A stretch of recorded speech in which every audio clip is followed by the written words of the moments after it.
I'm going to try to remember. Okay. But yeah, but all I was basically trying to say is I understand everybody's had. I mean, in life, period, everybody has bad experiences. You know what I'm saying? But I think that's what growth is all about. That's why eventually, in dating, we choose better people. Like you said, you had a bad experience. That's unfortunate. And I sympathize with that, right? But I think what makes you a different person now is that hopefully at this point, you're willing to make better decisions than you made at that point when things didn't work out so well. Yes. So I didn't repeat myself and go having more children with other people and keep making mistakes. Okay, yes, I had a relationship with my ex and we had 4 children together, and I pretty much spent time waiting. I didn't go having more children with this, that, and the other. So that was my experience.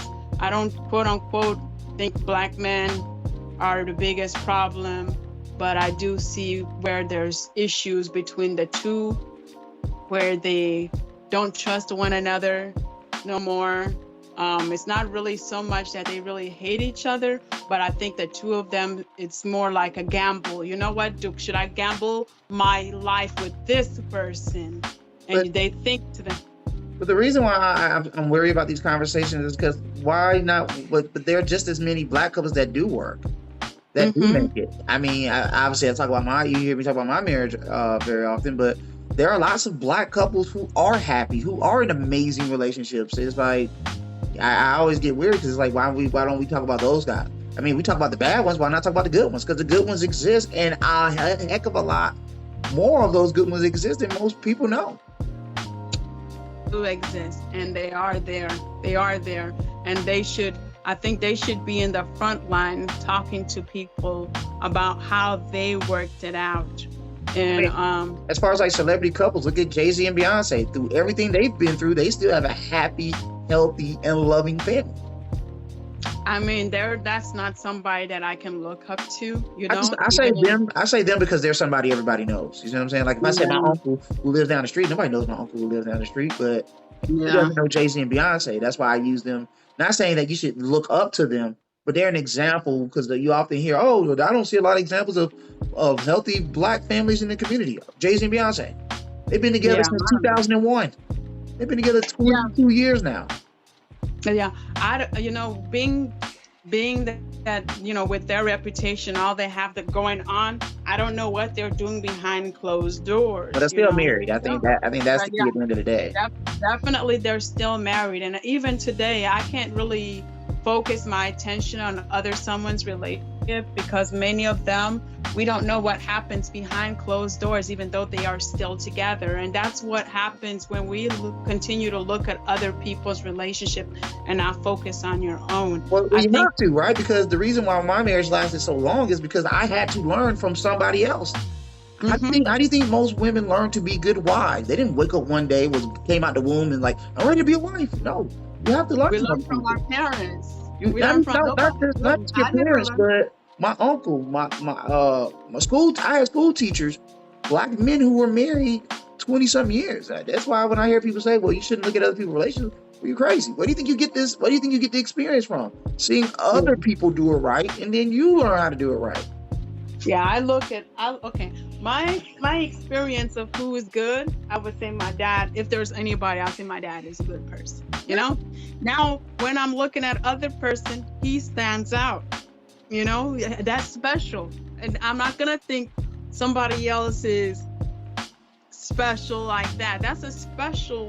Not that he didn't make mistakes. My dad has his own mistakes that he has done, but one thing for sure, he can always get together and say, hey, let's pray about this situation. Let's talk about this. Let's go to church. Things like that. I haven't seen that. I can't. Yes, there's men like that, right? But that's in There another clearly are family. because again, 50+% of black men are married or have been married. So yeah, there clearly are a lot of men who meet these Yeah, standards.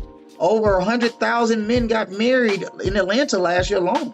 Clearly, there are yeah, 100,000 women who are finding these guys. The only women who are complaining are the women that can't find these guys. They yeah, exist. yeah. 60 see and US census.gov. I always give people that site because 65% of the black men in Atlanta are in the middle class and above. There are not a lot of broke guys here in Atlanta. That's why I tell any woman, if you're with a guy who's broke, you chose to be with a guy who's broke. Because most men No, know I how don't. to make good money. Yeah, I don't choose, and I live in Gainesville, Georgia. Okay. So even yeah, I live in Gainesville, Georgia. I don't know anything about Atlanta. In fact, if I would say my stereotype about Atlanta, I'm scared because the things that I see coming out of Atlanta, when I watch TV, I've never lived in Atlanta. We go to Atlanta just to go and see, Centennial Olympic Park of the past, or it's like a field trip we take to go to Atlanta. So I don't know anything about Atlanta life. And being that I've always been working, yeah, I've never gone to Atlanta to go enjoy something and get to know, what's really happening there. I know it's a big thing because there's so many shows geared towards, Atlanta people being very successful, especially the African American community. So yes, I see that. You We want to see know that what else over you here. see in Atlanta outside of those successful people? Successful relationships, Yeah, successful I don't marriages, know. success. Yeah, well, see, that's why this is why, my thing is getting to know you is an important conversation because the first thing you hear a lot of women say, oh, that's why Kevin Samuels was such an anomaly. That's his name, I think you were thinking about earlier. Yeah, That's why that's Kevin what I was. Samuels was such an anomaly because all you heard was black men were broke and dusty, and here's this millionaire black men in Atlanta, in a place where everybody knows, and it's like, I didn't know these guys existed. Well, you didn't know they existed because you was too lazy to get up your behind and go find them. These men existed before Kevin Samuels, and they exist well after Kevin Samuels. Especially Yeah. men who want relationships, who know how to treat women, and that are going to love and appreciate. Yeah. So yeah, that's the only thing I saw. I watched some of Kevin Samuel's shows, and like I said, I've never had the experience, so I don't know. Yeah. Man, life is ready. Life is about change, right? Yeah, and like I said, my children are young, so my focus and my attention was on children, not on dating life or anything like that. So my youngest, Mhm. I'm sorry. Go ahead. Yeah, my youngest son is 18. So that's when now I said, okay, let me focus on trying to get married. And of course, sometimes people, if I go outside, even if I do go outside, the men think that I'm younger than I am. That also has been a big problem because people think that I'm younger than I am. So they don't come and approach me to speak to me. Okay, and so I guess, like you said, you're at a point now where you're ready to get back out in the dating market and meet people and make the most of it. I'm hoping to do that. Usually I'm too busy at work. So on a Saturdays, I'm trying my best, if I can, is go out and go on a date. When was the last time you've been on a date? Last month I went on one. Okay, how did that go? It was a white guy. He was real okay. He brought his grandson.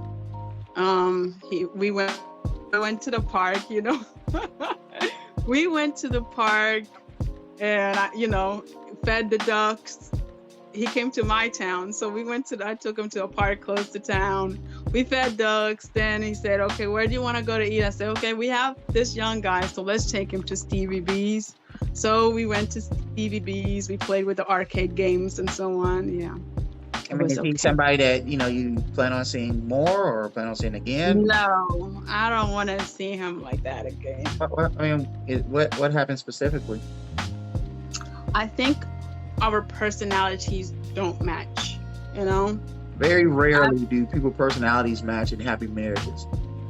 Well, I guarantee you, when you look at like me and my wife's personality, we're two totally different people, and we're supposed to be. I was raised to be a man; she was raised to be a woman. Now, how much?